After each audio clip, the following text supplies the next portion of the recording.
La 4G Batelma vous présente Nivava. Décortiqueuse, motoculteur, scie à chaîne, groupe électrogène, motopompe, Batmax, Nicaltao en vide mirary. Vous présente Nivava. Le rire est un super pouvoir. Voilà ce que la vache qui rit défend depuis 100 ans. La vache qui rit manulcha anao Nivava. La vache qui rit, parce que c'est meilleur de rire.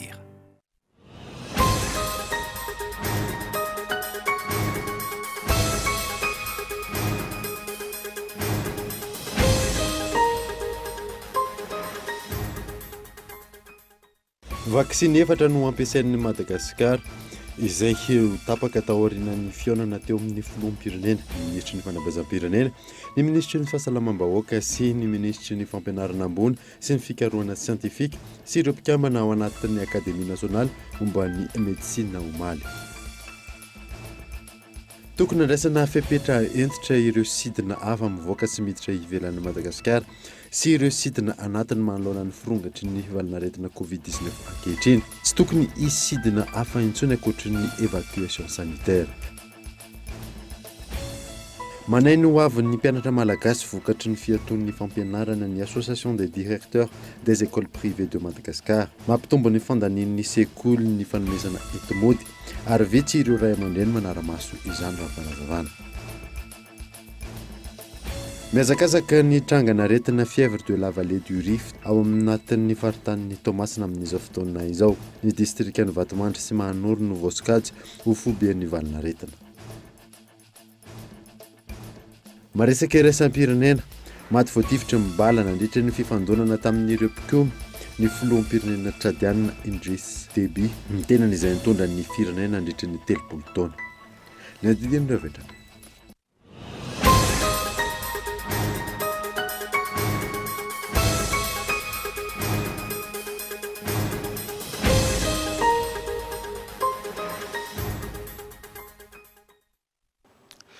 Finaritra tompoko lahy sy tompoko vavy fotoana vaovao eto amin'ny Kultivika Manasanao anaraka izany hatramin'ny farany.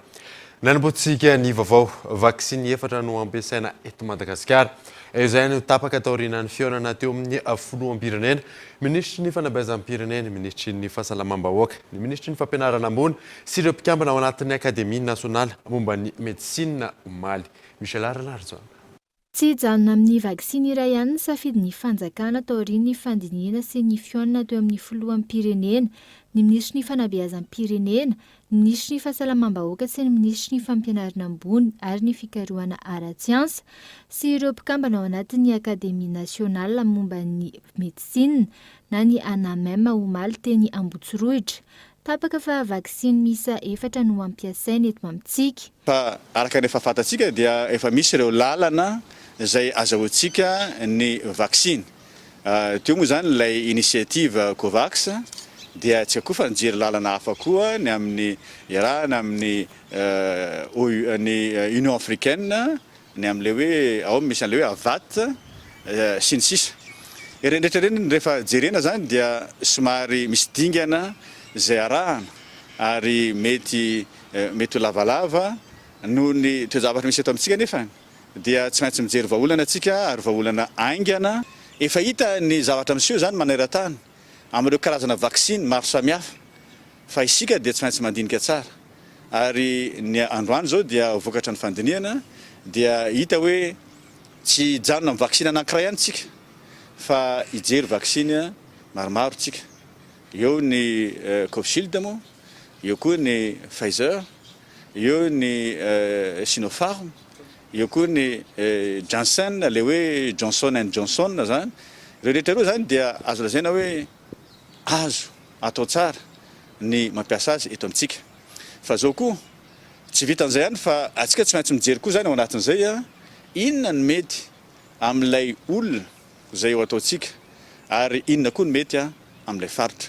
Nanazava ihany koa ny ministry ny fahasalamam-bahoaka fa tsy nijanona fotsiny amin'ny inisiativa COVAX fa nijery lalana hafa ary misokatra ihany koa amin'ny fanampiana avy amin'ny sokajy samihafa ny fanjakana.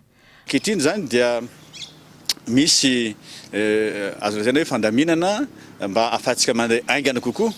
Ankoatran'ilay efa ataontsika zany teo zany amin'ilay zay inisiativa COVAX zay dia ankehitriny koa zany dia ny ministera izay ny mpitondra fanjakana zany a no azo azaina hoe mametraka ny fandaminana rehetra ka eto zany dia ankoatra ny resako teo ilay efa lalana efa andehanantsika dia misy ireo azo lazaina hoe azontsika andehanana aingakaingana reo zany anaovana antsoavo ho an'ny rehetra satria tsy ho vita amin'ny fanjakana samyrery zany no andeha amin'ity ady ity fa tsy maintsy ilana ny fiarahamisalahy ilaina ny fiarahan'ny rehetra ka dia eto zany dia ho an'izay rehetra te hanampy amin'izay fandehanana aingana zay a dia ny mpitondra fanjakana dia misokatra amin'izay mba ahafahantsika mahazo ny vaksiny faran'izay aingana mihitsy araka an'izay azo atao. Arak'izany ametraka paikady amin'ny karazana vaksiny ihany koa ny fanjakana hatreto tsy mbola fantatra mazava hoe raha oviana marina no tonga eto amintsika ireo vaksiny ireo. Raha ny fanadiadiana natao ny Covishield dia vaksiny noforoniny Serum Institute of India izay natokana ho an'ny olona 12 taona no mihoatra indroa tao izy io. Tsy mbola misy ahafahana manam-porofo hatreto ny fandairana amin'ny olona latsaky ny 12 taona. 12 isanjato kosa hatreto ny fandairany entina misoroka ny aretina ho andro efa misy soritra aretina 2 herinandro ao aoriany azony ny deuxième dose an'ilay vaksiny. Ny vaksiny Pfizer-BioNTech kosa indray tsy ahivana no vaksiny voalohany izay nankatoavana entina misoroka ny Covid-19 ity farany izay tsy azon'ny olona matetika isehoany alergia, bevoka sy ny zaza latsaky ny 12 taona ampiasaina. Ny vaksiny Sinopharm izay vitan'ny laboratoara Sinoa kosa dia vaksiny izay nahitana vokany indrindra ho an'ireo olona efa mampiseho soritra aretina ihany koa. Mbola andalana kosa ny fijerena ny fandairana ho an'ireo olona efa nahazo taona sy misy aretina mitaiza hafa. Ary ny vaksiny Johnson ny laboratoara Johnson & Johnson kosa dia vaksiny natokana ho an'ireo olona mihoatra ny 12 taona, izany ihany koa ireo olona mihoatra ny 15 taona na manana aretina mitaiza.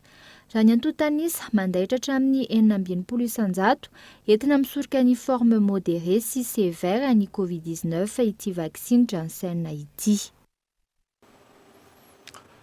Tara ny fandraisana fanapa-kevitry ny fitondram-panjakana manoloana ny fitadiavana vaksiny izay ho ampiasain'ny Madagasikara amin'ny ady atao amin'ny vanaretina Covid-19. Olona solomavim-boaka Roland Ratsiraka. Orifloreo. Firenena any ivelany maro no efa navita antsakany sy andava ny fanaova-vaksiny ny mponina ao aminy, indrindra fa ireo sokajiana ho marefo manoloana ny fiparitahan'ny Covid-19 ankehitriny. Tara tanteraka isika eto Madagasikara amin'ny fandraisana fanapahan-kevitra amin'ny fanaova-vaksiny ity. Raha ny fanehoan-kevitra ny solomavim-bahoaka ny Thomas na Roland Ratsiraka. Ny vahaolana amin'ny corona ity ny fantansika. Grande-Bretagne zao zareo anglisy efa presque navita vaksiny ny vahoakany. Dia efa afaka miaigna tsisy aro vava orina aty. Tsisy confinement miaigna ohatran'ny fiainana andavanandro ohatran'ny taloha. Maro be ny firenena efa miaigna normal satria nandroso amin'ny tokony izy amin'ny resaka vaksiny. Fanjakana antsika zany mbola io koa mbola tara lava. Tamin'ny taona lasa antsika efa nitenena hoe karakaray hôpitaly ampitombony concentrateur d'oxygène, ampitombony oxygène fa sao dia ohatran'ny tamin'ny taona lasa taraka antsika dia maro olona maty. Jereva zao fa maro zao olona maty. Raha misy vaksiny tsisy vahoaka maty zany. Fa magnino ary ny vahaolana tegna izy tsy ampiasaina fa miandry 1 an, 2 ans, 3 ans vao ampiasaina.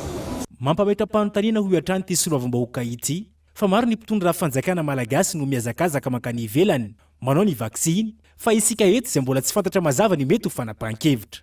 Zany tegna famitana vahoaka malagasy fagnanaovana tsinitsina vahoaka malagasy. Manodidina fitondrana ao maro olona mandeha satria misy roplanina isaka alatsinainy Air France mandeha andafy dia magnano vaksiny zareo dia miverina. Dia tsika zany tsy magnano vaksiny, tsy amiagna vaksiny nefa zareo magnano vaksiny. Marina zany teneniko zany. Zany tegna grave zany. Te fagnanaovana tsinitsina vahoaka malagasy karahan'izany. Zareo magnano vaksiny tegnany zareo mandeha en France. Za ty mbola tsy nandeha tandafy zany mihitsy depuis 1 an za tsy andeha akagny. Na afaka magnano vaksiny ary zany tegnako andeha hiaro tegna za tsy hagnano.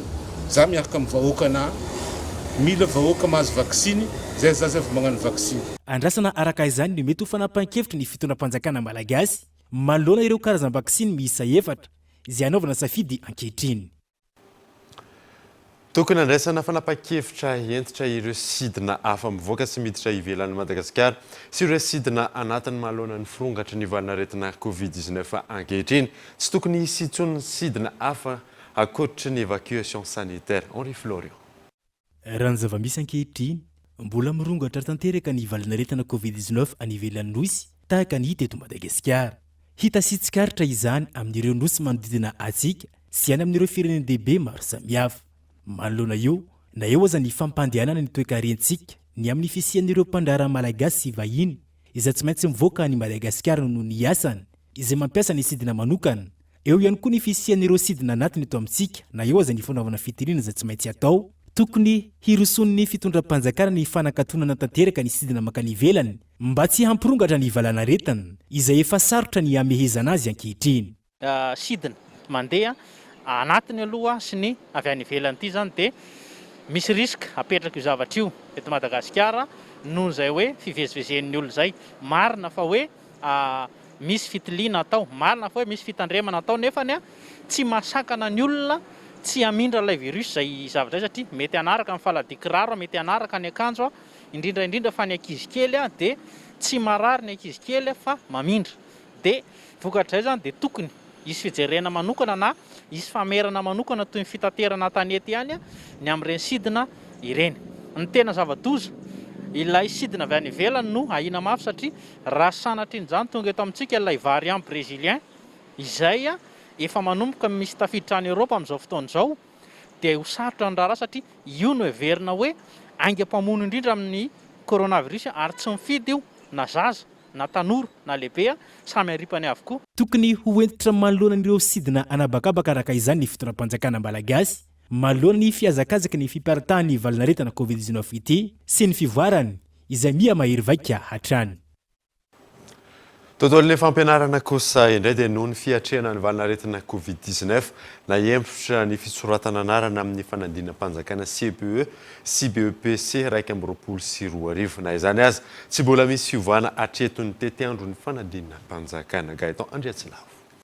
Noho ny fianaky ny Covid-19 na hempotra ny fahatelopolo ny volana Aprily 2024 ny fotoana farany ahafahana misoratra anarana ho an'ny ankizy hiatrika ny fanadinam-panjakana CEPE ary ny fafito ny volana May ho avy izao ny BEPC. Tsy hisy fiovana hatreto ny tetiandro ny fanadinam-panjakana. Ny CEPE raha teo aloha izy fa 9 ny volana Aprily 2024 dia hempotra amin'ny fahany 30 ny volana Aprily 2024.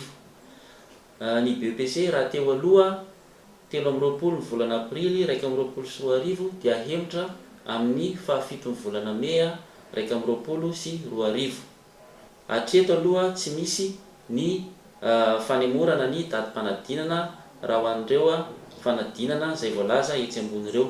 Izany hoe ny 9 Jolay 2024 no anatanterahana ny fanadinana CEPE ary ny 20 hatramin'ny 12 ny volana Jolay 2024 hatrany ny BEPC. Nentanina ireo mpianatra hifantoka amin'ny fianarana indrindra ireo ankizy hiatrika ny fanadinam-panjakana.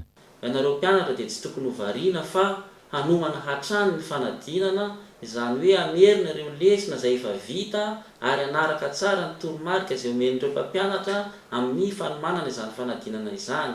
Ka iangaviana isika ray aman-dreny mba hanara-maso ny zanantsika amin'ny fanomanana ireo fanadinana ireo koa maka hery atsika rehetra amin'ny fiatrehana ny zava-misy eto amin'ny firenena, izany hoe ity valanaretina Covid-19 ity tsy tokony asakana atsika amin'ny fanomanana fanadinana izany valanaretina izany.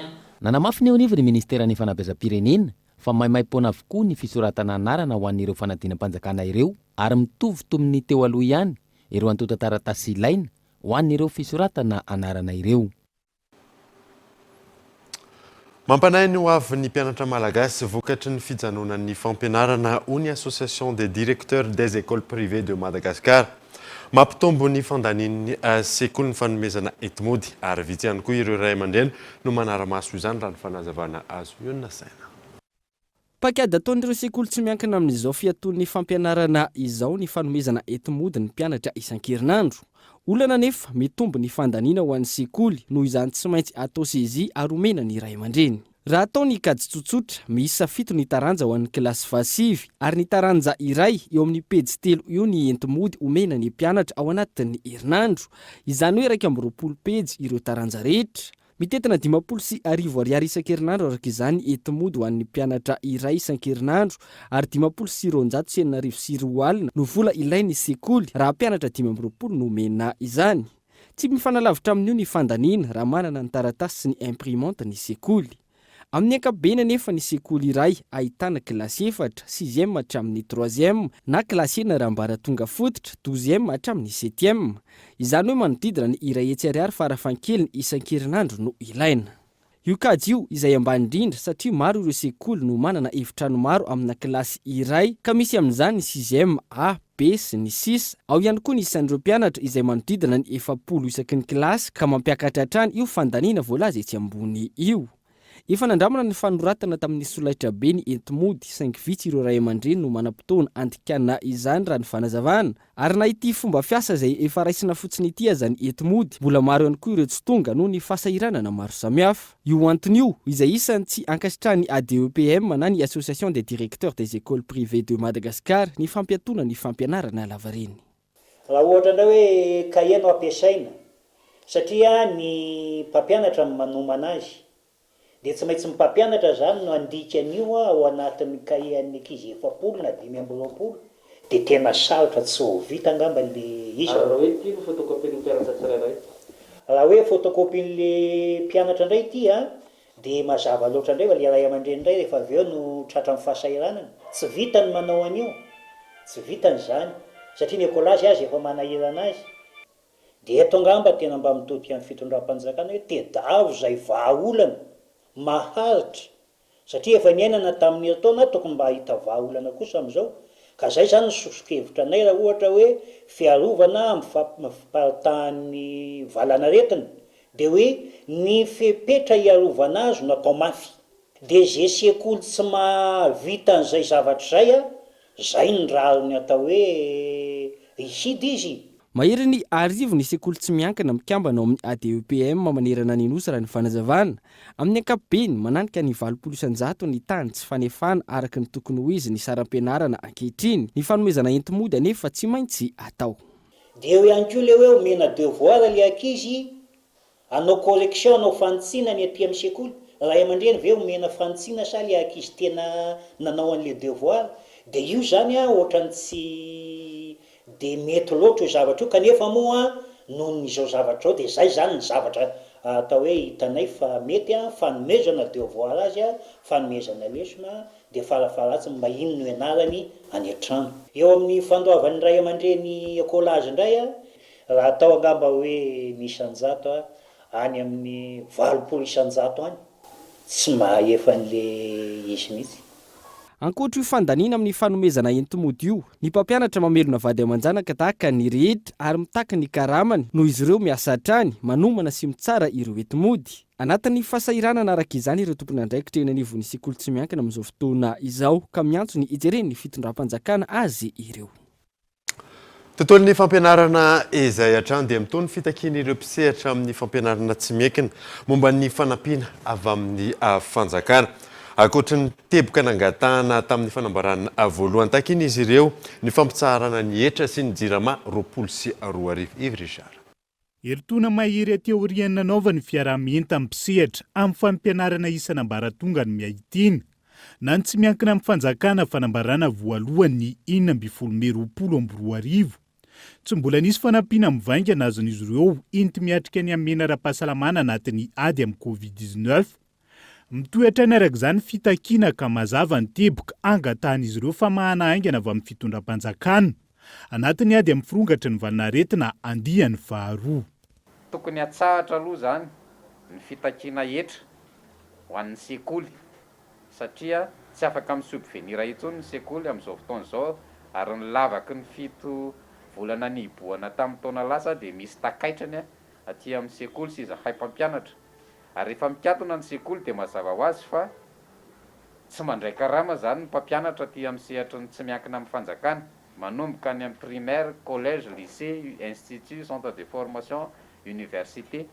Ny ainay tsy tia coronavirus variant sud-afrika ety intsony ny amony eto na faty eto fa le fahantrana sy ny asa saina amin'ny tsy fisim-bola hiatrehana n'izany zavatra zany hoe inaninona ry zahay hiboka ao anaty trano. Tokony hipetraka mazava araka izany ny fanohanana ny sekoly tsy miankina raha toka tsy azo hidivirana ny fidirana anaty fepetra tsy maintsy anakatonana ny sekoly toy izao. Isan'izany tokony hisian'ny aide budgétaire na ny subvention manokana tokana ho an'ny sekoly tsy miankina tsy akanavaka. Ohatra ny mpitondra teny fiarahamenta ampisehatra amin'ny fampianarana tsy miankina. Raha tsy feno izay fangatahan'izay, toy izao ny sosokevitra arosony izy ireo. Miezaka manao hoe anao fampianarana amin'ny fampitandavitra fa firy amin'ireo sekoly ireo mety havita an'izany. Eto amintsika mbola vidiana daholo ny zavatra rehetra fa tsisy zavatra azo maimaimpona zany raha tsy hoe le fitsaboana nga nefa izay tsy mitady ny aniriny ho ararika andeha ho tsaboana any amin'ny hôpitaly. Fa ny sosokevitra efa napetrakay sy nomenay hatramin'izay dia ny hoe marary atokany amin'ny toerana izay efa nanokana anazy ny ahihina fa mety mitondra soritra aretina atokany ihany koa amin'ny toerana izay efa tokony azo ametrahana azy fa ny salama aleo hiasa. Amin'izay tsy misy le hoe ameo an'izao zay na ameo an'zaroa zay fa raha ohatra kosa hoe akatona daholo ny sekoly rehetra nefa tsy misy ilay mesure d'accompagnement social hiatrehan'le olona rehetra ao anatin'ny CAP-ariana dia ahoana moa zany no ahafahan'ireo olona ireo hiatrika an'izany confinement zany. Mangataka ny isian'ny fiaraha-midinika amin'ny fanjakana indrindra amin'ny ministera voakasika. Hijerena ny marimaritra iraisana anatin'izao olana mampisavorivory ny fampianarana izao araka izany ny fiara-mienta ampisehatra amin'ny fampianarana tsy miankina. Fifampiresahana izay andrasan'izy ireo hitondra ny tombotsoa marina na izany ho ampisehatra isan'ny tokony 1000 manerana ny nosy fa indrindra zaza malagasy mandrato fianarana. Ankilany nilazany teo anivony ONEP na ny Office National des Écoles Privées omaly fa ho saziany ireo izay mandika ny fanapahan-kevitry ny mpitondra ka amin'ny misokatra sy mandray mpianatra amin'izao fotoana izao. Andrasana arotatirina eto amin'ny fampahalalam-baovao hatrany araka izany ny hotoin'izay. Miisa 12 ireo olona namony ainy ary 700 ny olona voamarina fa mitondra ny valinaretina Covid-19 tato anatin'ny 4 ora araka ny tatitra izay navoaka ny Ministeran'ny Fahasalamam-bahoaka tamin'ity androany ity. Ny alarany avy. Araka ny tatitra navoaka ny Ministeran'ny Fahasalamam-bahoaka ny ampy 12 indray ny olona maty ny Covid-19. Tao anatin'ny 7 ora miisa 12 ankilany ireo olona lavo ny valanaretina Covid-19.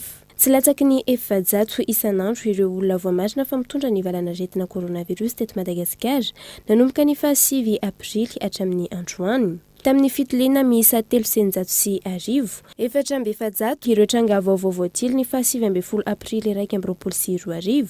Faritra 12 no nahitana ireo tranga vaovao ireo izay mitsinjara toy izao 713 teto amin'ny faritra Analamanga, 7 tao Antsinanana, 14 tao Matsiatra Ambony, 13 tao Sava, 9 tao Vatovavy Fitofinany, 4 tao Atsimo Andrefana, 3 tao Analanjerofy sy Androy, 2 tao Aloatra Mangoro ary 1 tao Vakinankaratra sy Atsimo Antsinanana. Raha ny tatitra hatrany miisa 470 ireo olona sitrana ary 277 ireo olona izay mbola manaraka fitsaboana amin'izao.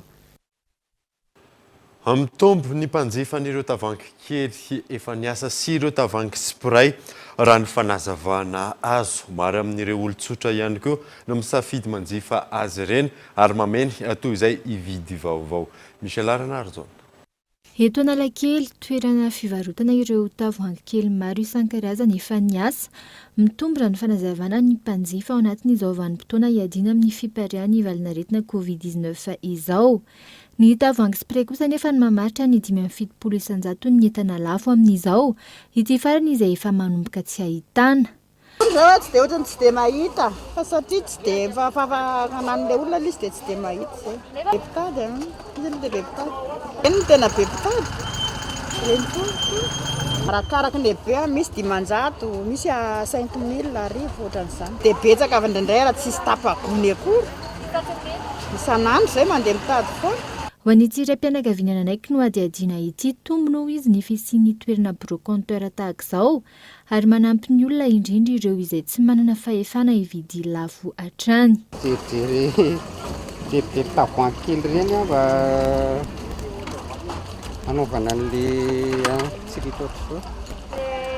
Ilay rovatena tapa le izy dia mijery fotsiny alcoolany ihany alcool mahazatra ny alcool 90 ny a dia iny no tsy nzaraina amin'ireny dia hoentiny ohatra hoe vidy tapany ihany misy tapany ireny tsinony dia tsy nzaraina dia hoentina dia atao poxike anao le fari-piaina hoe vidin'le izy ray manontolo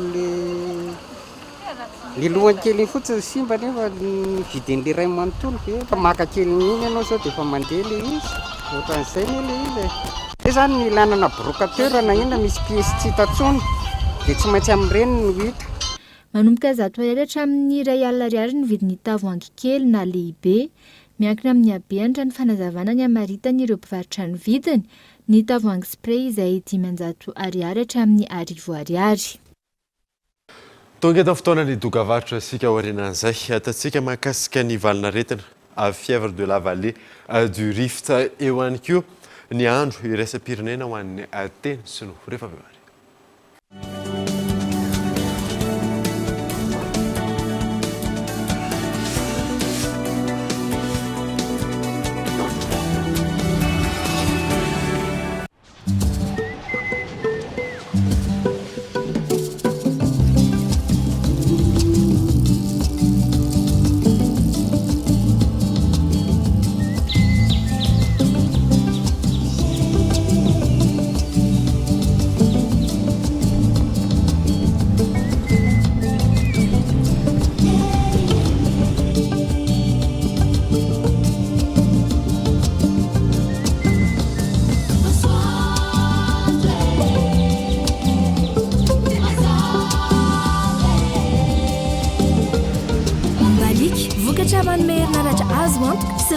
tontolo iainana ahafahanao misitraka hazavana serasera ary fialamboly isan'andro naiza naiza eto Madagasikara Mbalik mamiratra no avoko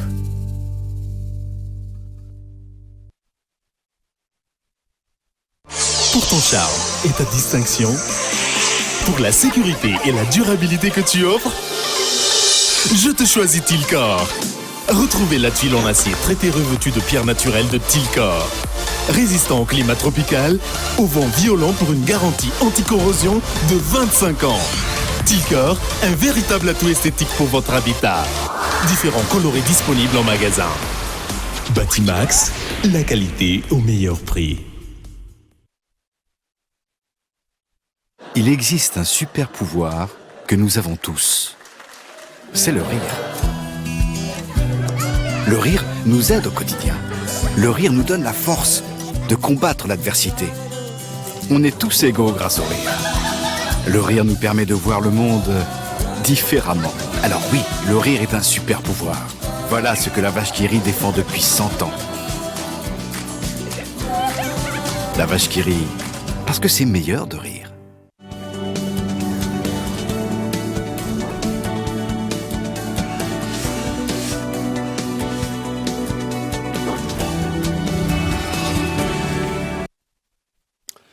miditra ny tapany faharoan'ny vaovao isika vita soamantsara ny lalana izay namboariny fitondram-panjakana tamin'ny alalan'ny ministeran'ny fanajariana ny tany sy ny asavavety ao amin'ny komuna telo ampitatafika alatsinain'ny bazaha ary androibe androany no totosaina ny fifandraisana izany miantarandriana io tahaka izao ny fahavitan'ny lalana natao ravato eto amin'ny komuna telo ampitatafika alatsinain'ny ambazaha ary androibe anatin'ny distrika Anatsimondrano antoko ny fampandrosoana raha ny fanazavana ny fahavitany lalana ary mponina maro no misitraka amin'ny vantan'izany.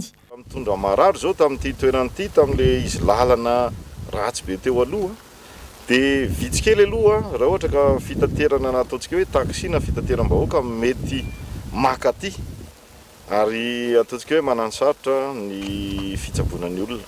Eny fa na ny olona miteraka makany amin'ny CSB2 faly rivo ary dia sarotra mihitsy ho an'ny commune Ampitatafika tamin'le lalana ratsy teo. Ankehitriny isorana era-poeratsaina ny matebe ny ministra mianjany moa dia Ihajo Andreny Anarivelo izay tao anatin'ny fampiresahana ny fangatahana ihany dia anisany tsapako izy fa tena ilain'ny mponina ity lalana ity. Tena tsapa ny tombontsoa azo amin'izao fahavitany lalana izao ny fahandriam-pahalemana satria mora kokoa ny manao intervention rehefa misy antso amin'ity faritra zay misy fokotaniny commune Pitatafika amin'ity mampiasa an'ity lalana ity. Ho an'ny komina Latsinainy Ambazaha 700 mponina eto amin'izy ireo tantsaha avokoa. Manamora ny famoam-bokatra manoloana io ny fahatsarany lalana. Vokatra moa tany aloha dia nentina tany amin'ny toerana izay tsara lalana foana na dia atao hoe tsy dia mahafapo an'ny mpamboly ary ny vidividina tany. Ankehitriny kosa vita ny lalana maromaro tokoa ireo vokatra teraka Ambazaha izay toy ny haninkotrana, ny mangahazo, ny vomanga, indrindra ny vary misy tany amin'ny hektara moa aty dia vokatra soamatsara zany izany vokatra zany. Ny vokatra moa zany rehefa ratsy ny lalana dia vidinina mora izay foana ilay izy ary any amin'ny resaka transport no anilian'ireo fandahian'ireo vokatra zany.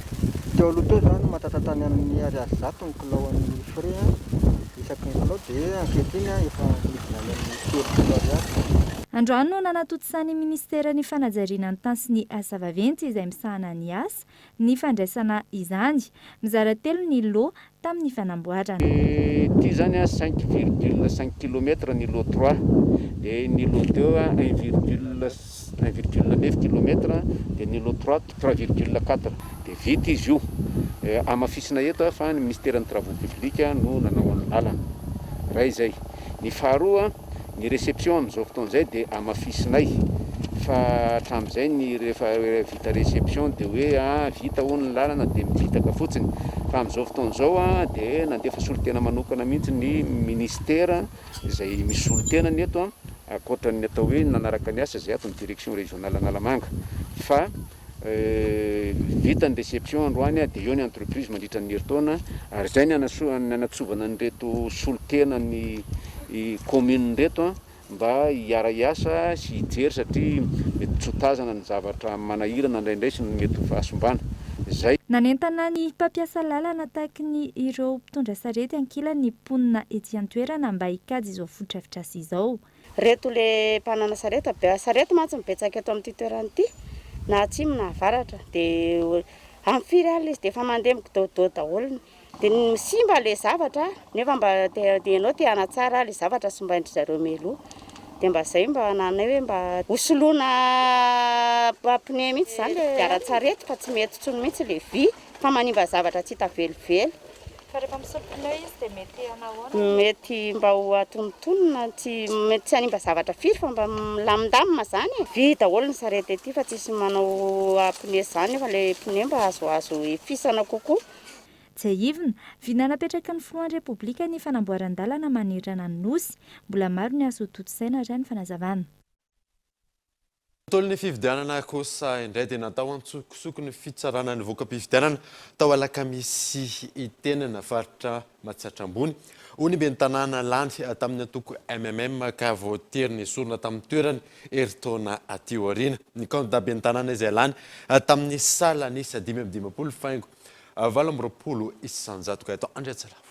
Manontany ny mpitondra fanjakana sy ireo tompona andraikitra mahefa manoloana zava-misy tao alakamisy tenina faritra Matsatram-bony ny be ny tanàna izay lany tamin'ny anarany antoko malagasy miara-miainga. Rehefa nivaly ny fifidianana ny 17 novambra 2024 nahazo vato 570 na 550 faingo 720 isanjato ny candidat MMM raha toka vato 720 na 470 faingo 470 isanjato ny an'ny candidat IRD ny faninana taminy. Nampiakatra fitsarana ity farany tsy nanaiky io vokatra io. Rehefa tonga amin'ny tribunal administratif nisy proclamation nataon'ny tribunal administratif tamin'ny 30 décembre 2019. Ny tribunal administratif namoaka fa ny candidat izay nilasaka tamin'ny atoko MMM tao alakamisy ny tenina zany hoa ny tenako zany dia nahazo vato 2245 amin'ny salanisa 55,28%. Ity ny proof mahakasika an'izay zavatra izay. Sy nahazaka io valim-pifidianana navoaka ny tribunal administratif io nefa ny mpifaninana amiko fa napakatrany amin'ny conseil d'état. Rehefa napakatra amin'ny conseil d'état izy nangataka fa hamoana vato ao amin'ny birao fifidianana 4 izay nazahoako ngeza be. Birao fandatsaham-bato misy 7 amin'ny ireo 520 no nahazo ny candidat ao an-toerana betsaka indrindra ka ny efatra tamin'ireo no nangatahana fanafoanana. Ny birao fandatsaham-bato tao sangasanga nazona vato 720 ho an'ny kandida MMM, 720 ho an'ny kandida IRD. Birao fandatsaham-bato tao Anjanamasoa Andrefana nazony vato 730 ary 750 na ny mpifaninana taminy. Birao fandatsaham-bato tao Riambary nazony vato 220 ary 300 ny an'ny mpifaninana taminy. Birao fandatsaham-bato tao Savindrany nazony vato 730 ihany koa ary 720 ny an'ny mpifaninana taminy. Ny PVS isy rature. Ny vato azoko ihany no foana tao amin'io protefotenaka efatra io. Ny salanisa azoko 55,58%. Ny an'ny mpifaninana amiko 44,74%. Na vadika ny cour suprême ny résultat izay nandalo avy any amin'ny CENI, nandalo avy any amin'ny tribunal administrative fa 38,9% ny satria nofoanana ny vato azoko tao amin'ny protefotenaka efatra izay ny total 1092.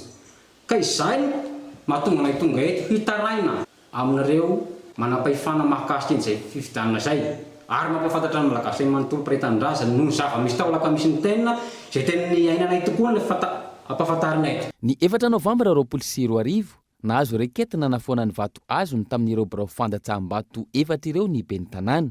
Ny 10 novambra 2020 nanatitra ny valin'ny fangatahana taty Antananarivo ny tenany. Natao antsokosoko tsy niandry ny 10 andro araka ny voalazan'ny lalàna ny fitsarana ny raharaha raha ny fanazavany. Ny fisarana mahakasiky ny fifidianana misy ny tena dia efa natao ny 6 novambra. Izany hoe sy niandry ny 10 jours après ny 4 novambra zareo fa nataon'le 6 ny fisarana ary nataony asokosoko sy nandry nesako akory hoe le 6 ny fisarana ary sy nahena ny avocat koa aza. Ity ny proof manamarina zany ary fa vita tanteraka ny fisarana tamin'ny 6 novambra ary noresena iaho ka manaisa ny fieritreretana malagasy manontolo amin'izay zavatra izay. Inona ny zavatra nisy tao? Anjarantsika ny malagasy mieritreritra anazy, anjaran'ireo mpisara ihany koa mandinika satria anareo moa ny asa izay napetraka aminareo. Zony mpifidy olaka misy ny tena ny mahafantatra ny tena zava-misy marina. Inona zava-misy marina? Inona ny nahatonga ny voaka-pifidianana ny famadika ary nahoana ny olona izay everiny zareo fa nofidiny no lasa tsy voafidy ary ny olona ny everiny zareo fa tsy hofidiany indray no lasa mera amin'izao fotoan'izao. Anjarany mpitondra araka izany no mandray fanapahan-kevitra ka hitady vahaolana ialana amin'ny mety isiny ny savorovoro any an-toerana. Antony, tsy hisy filaminana, tsy hisy fampandrosoana raha olona tsy voafidim-bahoaka no hitondra ny commune. Lafa mavao hafa kosa indray dia efa manomboka voafeny aretina fièvre de la vallée du Rift amin'izao fotoana izao hoy tompona andraikitra. Tsy misy atahorana hatreto ny enombo miditra eto Antananarivo fa efa ilaina ihany hitrana nefa ny fahamailona. Io no nasaina. Omby miisa 770 sy 710 hatreto no ahitana ny tsimokaretina fièvre de la vallée du Rift ao amin'ny faritra Vadivafito-Vonany, Diana, Atsinanana ary Atsimo Andrefana. 12 sy 700 no maty ary efa mandeha ihany koa ny fitsaboana ireo ondry amanosi ka 270 sy 500 no efa sitrana ary 770 no andalina pitsaboana araka ny tatra azy teo anivon'ny ministera ny fiompiana, ny fambolena ary ny ejona. Efa manomboka ny fifehezana ny aretina eny amin'ireo faritra ahitana izany taorian'ny fandraisana ny didim-pitondram-paritra izay mandrara ny fivezivezen'ireo biby fiompy sy ny fandefasana ireo fanafody maro samihafa ary ny ady amin'ny moka sy ny katsetsitra maro samihafa. Hatreto tsy misy atahorana ny enamidy amin'ireo faritra tsy ahitana tranga toa ny eto Analamanga. Hatreto aloha zany dia tsy mbola misy tranga voamarina fa misy omby na biby mitondra an'io tsimokaretina fièvre de la vallée du Rift io tafiditra eto Andrenivohitra. Dia raha ohatra ka hena efa tonga eny ambony latabatra ny boucher ka voamarina fa voatsirika ara-dalàna tamin'ny alalan'ireo vétérinaire mpitsirika ny fahadiovan'ny hena ho amidy eny an-tsena dia azontsika jifaina tsy amin'ny fisina fiahiahina ireny hena efa tafakatra eny ambony etale ireny. Tsy mbola nisy olona voamarina aloha hatreto fa na azo an'izany tsimokaretina fièvre de la vallée du Rift zany ary tsy mbola nisy ihany koa tranga na olombelona voamarina fa sanatrian'izany namoy ny ainy. ny omby avy amin'ny mifaritra bongolava matsiatra ambony Iorombe Sofia Betsiboka ary Boeny no isan'ny mamatsy omby ny faritra Analamanga amin'izao fotoana izao. Tsy aivina mifindra amin'ny olombelona amin'ny alalan'ny kaikitry ny moka ny fièvre de la vallée du Rift na ihany koa amin'ny alalan'ny fihinanana hena, taovan-kena ary ronono manta ny omby matina mararana ity aretina ity. Efa misy ny trangana-aretina fièvre de la vallée du Rift ao amin'ny faritry Toamasina amin'izao fotoana izao. Ny distrikan'ny Vatomandry sy Manoro no voasokajy ho foiben'ny valinaretina Henri Florian.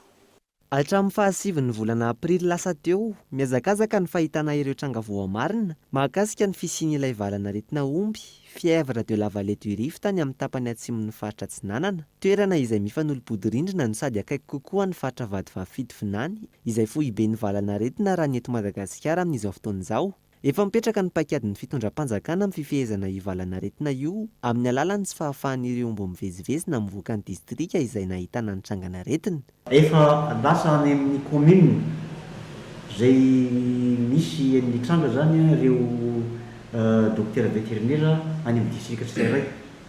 Dia amintsika amin'ny teny zany dia ny vétérinaire any amin'ny distrikan'ny Manoro sy ny distrikan'ny Vatomandry dia efa mitety commune isan'andro mamonjy an'ilay toerana izay misy fiantsona hoe misy aretina. Ny tamin'ny maro zao dia ny commune ny Ambodiarina ny amin'ny distrikan'ny Manoro sy ny commune Manoro no nandehanany reto technicien reto. Ny Vatomandry moa zany dia efa misy ny commune ny Laka nandehanana ny Maly. Voasokajy ho foiben'ny valanaretina ao anatin'ny faritra Tsinanana araka izany ireo distrika roa nahitana ny trangana-aretina. Ny ao amin'ny distrikan'ny Vatomandry izay nahitana tranga miisa 4 ary ny tao amin'ny distrikan'ny Manoro izay nahitana tranga miisa 4 hafa. Voasokajy ao anatin'ny zone de surveillance kosa raha ny distrikan'ny Toamasina voalohany sy Toamasina faharoa amin'izao fotoan'izao. Betsaka amin'ireo mponina no miayay amin'ny fanjifana ny enomby sy ny ondry amanosy ao Toamasina noho ny fiaodiaodiny io aretina io any an-toerana. Hatrizay saika omby avy amin'ny distrikan'ny Manoro sy Vatomandry no mamatsy ny 7 isan-jaton'ireo tsena miisa 120 ao an-tampon-tanàna ny Toamasina. Manamafy ireo mpamongady sy mpanjara hena fa azo antoka avokoa ireo hena amidy eny an-tsena noho ny fanaraha-maso entitra ataon'ny fanjakana amin'ny fikirakarana ny omby. Dia mametoky anareo eto Toamasina ary mametoky ny vahoaka ny Toamasina izay fa hena madio ary voatsara ary tsisy hena marary ny tonga eto Toamasina. Satria ny antony dia nandraisan'ny fanjakana fepetra ary andraisana fepetra henjana ny aretina zany ka fa voafahita teraka ankehitriny. Dia izay no nahafahan'ireo fanjakana na rehefa napahakevitra ny arahana taminay ary nakasosokevitra hoe alao aloha hosorohana farany haingana izany aretina zany ka raha ny hena tonga eto Tamatavy dia tsisy hena marary fa mbola azo teneniko aminareo fa mbola ampy tsara satria mbola misy le avy ao ambala avao na hoe fianaratsoantsika izay mbola tsisy sorotra aretina ohatran'izany koa ny avy ao ambositra ary ny aty avaratra moa zany izay rahantsika mahita ny afolopainty. Ny eny amin'ny atsasany araka izany ny fanjifana ny enomby sy ny ondry amanosy tato anatin'ny herinandro ho an'ny tsena rehetra ao Toamasina. Manodidina ny 520 sisa ny omby vonoina isan'andro. Raha toa ka manodidina ny 50 isan'andro izany tany aloha. Mbola voatazona amin'ny vidiny mahazatra kosa ny vidin'ny hena raha ny nambarany ireo mpandraharaha. Hatreto mbola ny rokandro malagasy no ampiasain'ny ABC maro ampiakarana ny hery fiarovana.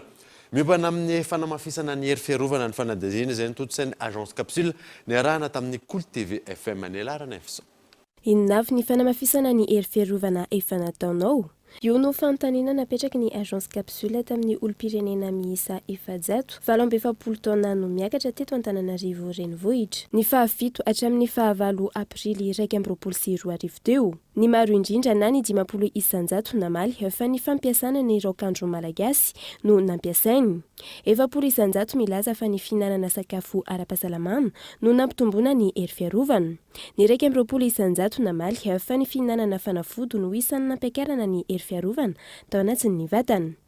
Ny hery fiarovana zany a dia ny sakafo aloha.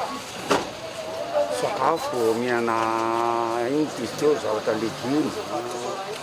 Mihinana karazana fanafody mampatanjaka aloha zay ny zavatra natoko aloha. Tory tsara, mihinana sakafo ara-dalàna ara-pahasalamana tsara zany.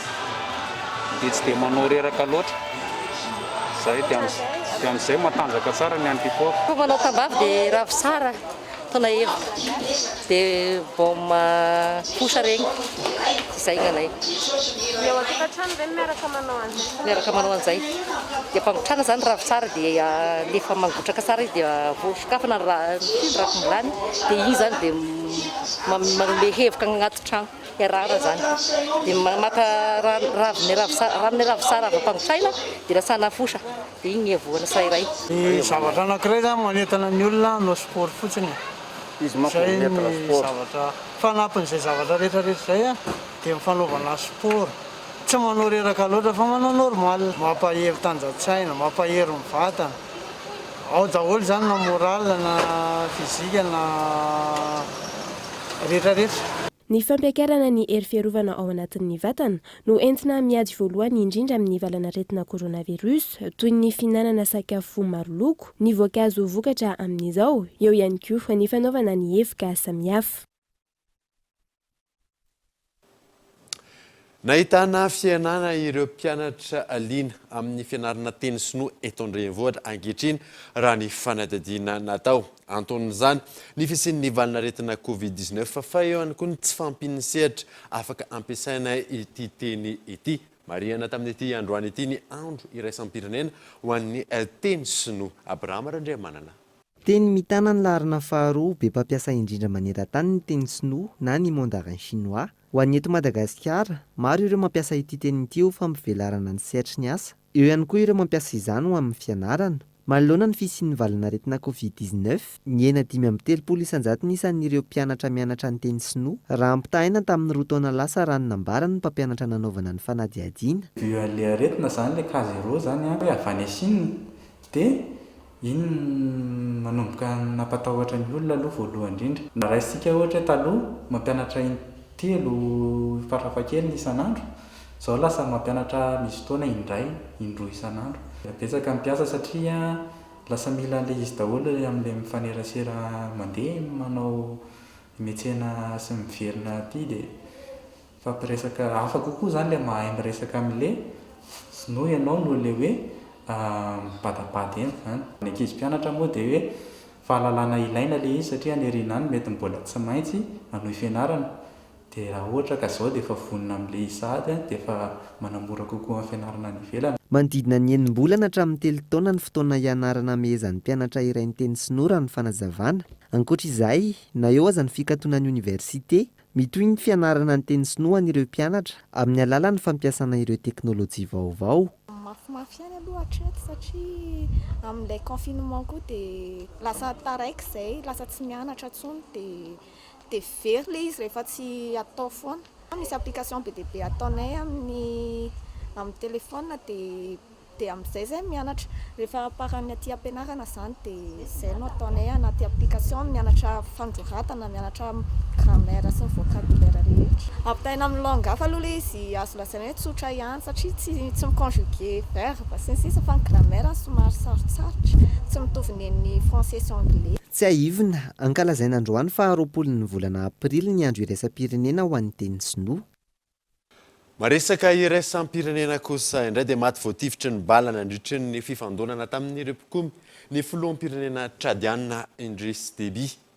Ny tenany izay nitondra ny firenena nandritry ny 30 taona fanandena. Nandritra ny fibaikoan'ny tafy ny tao anatin'ny fifandonana tampikomy tao avaratry Tchad no nahavoatifitra amin'ny filoham-pirenena Tchadiana Idriss Déby androany fa 20 ny volana aprily. Teo amin'ny faritry ny andro no voatifitra amin'ny filoham-pirenena ka ndosy ny fahafatesana avy hatrany araka ny fanazavana mpitondra tenin'ny tafika ny jeneraly Azem Bermandoa Agona. Ndray amin'izany lahy jeneraly Kintana 7 taona Mahamada Idriss Déby no isolotoerana azy hatreto araka ny fampitam-baovao. Efa nandritra ny 30 taona no teo amin'ny fitondrana ny filoham-pirenena Tchadiana raha ivirinany. 20 taona ny lehilahy. Ananomboka ny taona 1979 no teo amin'ny fitondrana tao aorian'ny fanonganam-panjakana nisy tao Tchad. Maresaka iraisam-pirenena izay hatrany dia Antananarivo no vahoaka mitsoaka New Delhi mialohan'ny fampiarany fanjakana ny fiboana any antoerana. Ny ao antoerana izay nahitana fiakarana tranga vao marina tato anatin'ny andro maromaro fanindina. Tsy mifidy lalan'ireo indianina maro idirana amin'ity fiara fitateram-bahoaka iray ity. Maro mibisesika amin'ny varavarana fidirana, maro ny tsy mahandrika miezaka mitsofoka ny varavaram-pitaratra. Tokana ny tanjona dia nitsoahana ny New Delhi mialohan'ny fampiarana ny fihiboana izay ahatra herinandro. Eo ihany koa ny ahaiha maro amin'ny mety hitara ny fihiboana ao an-toerana. Farany teo nilaza ny governemanta fa iray andro ihany no ampiaran'izany, saingy nihitatra efa bolana ny fihiboana. Diso fanantenana tanteraka izahay saingy mbola niverina ihany koa vao niverina ny sokatra indray ny orinasa isan-tokony. Izao indray lazaina fa herinandro ihany iza ny mahalala izay ataony. Izay no mahatonga ay hiala. Na isan'ny fepetra fanondraisana ihany koa aza ny famerana ny fifamezivezeny izay takiana antota taratasy mazava, indrindra manoloana ny fiakarany tranga voamarina any an-toerana. Maro io mbola tazana na izany milahatra entana isan-tokony na eny an-dalambe. Misy 7:07 sy 4 hetsy arak'izany tranga farany tany an-toerana tao anatiny 420 ora. Hipoka avokoa arak'izany ny hopitaly. Tsy tianay ny ahita mararomaro midaboka isaky ny elakelatran'ny hopitaly eto New Delhi, na koa hoe maro ny amony aina eny an-tsisin-dalambe. Izany indrindra no antony nandraisana ny fanapahan-kevitra amin'ny fampiarana ny fihiboana mandritra ny andro vitsy. Isany efa nafainganina ihany koa ny fanaovana vaksiny any an-toerana hiadiana amin'ny fiakarany tranga voamarina. Isokatra ho an'olon-dehibe ihany koa arak'izany ny fanaovam-baksiny manomboka ny voalohan'ny volana May ho avy izao. Dia reny miresaka iraisam-pirenena ireny manakatona vaovao tamin'ity androany ity ankasana nanaraka izany soafa tsara dolotoko.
Le rire est un super pouvoir. Voilà ce que la vache qui rit défend depuis 100 ans. La vache qui rit, parce que c'est meilleur de rire. Décortiqueuse, motoculteur, scie à chaîne, groupe électrogène, motopompe, Batmax, Nikaltao en vide. La 4G Batelma vous a présenté Ni Vavo.